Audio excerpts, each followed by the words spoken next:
Well, Tim Barnes is a Conservative parliamentary candidate for Cities of London and Westminster. I'm delighted to say he joins me first to discuss. Good day to you, Tim.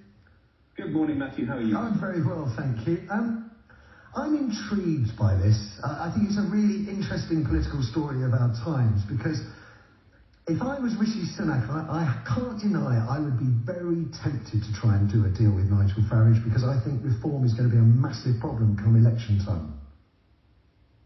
So I can't really see that this is something that is likely to happen in any sense. You just spent the last hour talking about the honours system, and now you're basically putting forward an idea that it should be used to bribe somebody to not run in a political activity. That doesn't really seem Edward III would love that. I think Edward III is buying loyalty.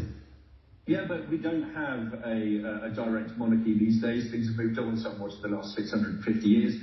There have been, of course, people who are supported in those kind of endeavours, and indeed, just after the Second World War, one of the Labour Prime Ministers, Irish days, Jim Callaghan, made his son-in-law the ambassador in order to sort of give him something to do. So there are precedents for this, but I can't see that it's a good idea electorally, I can't see that it's a good idea morally, and I can't see that it's a good idea for the Conservative Party.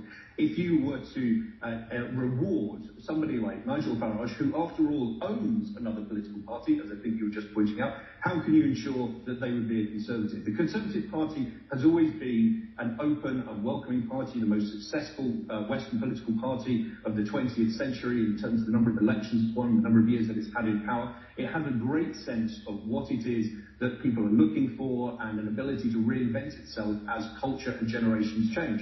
But the answer for the future can't be Nigel Farage. He is somebody who was a proponent of the big idea of the last 25 years, maybe, but not necessarily about where things are going. But a larger proportion of backbench MPs fancy him as actually a Tory party leader in the future.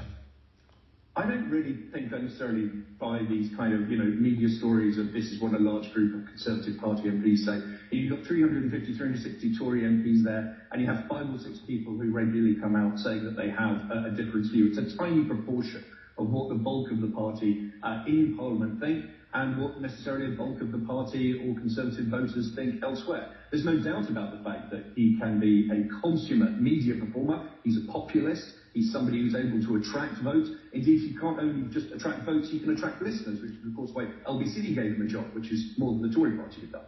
So there's a certain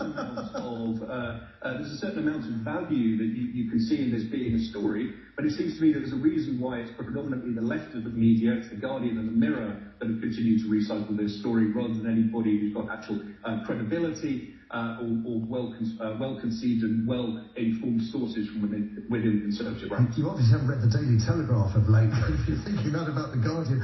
But just indulge me if you would. Sure. I'll go with on every word you said, but let's just imagine if you were Nigel Farage, having lost 7 elections on the bounce. Would you want to go and do it again? I'm going to do it and risk an 8th loss if there was the possibility of a cushy job somewhere else. And I'm just trying to explore the idea of whether as a man he might be tempted to forego reform at this stage in his life.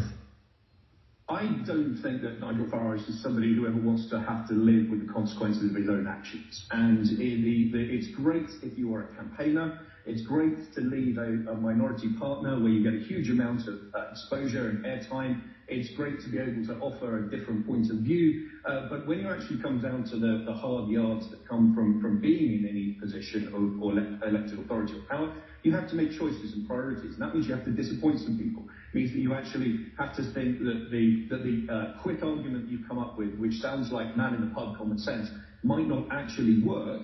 Is just something he doesn't want to have to live up to and deliver on. So I think he's got a highly lucrative career, acting as a warm-up act at Donald Trump rallies, speaking on GB News and elsewhere. And I'm not entirely sure that from Nigel Farage's point of view, that's worth trading in for having to admit that if you run something, it isn't quite as easy as you make it sound. Sage words, sage words. Thank you for that. Really enjoyed that conversation. Tim Barnes there, Tory party candidate for the Cities of London and Westminster.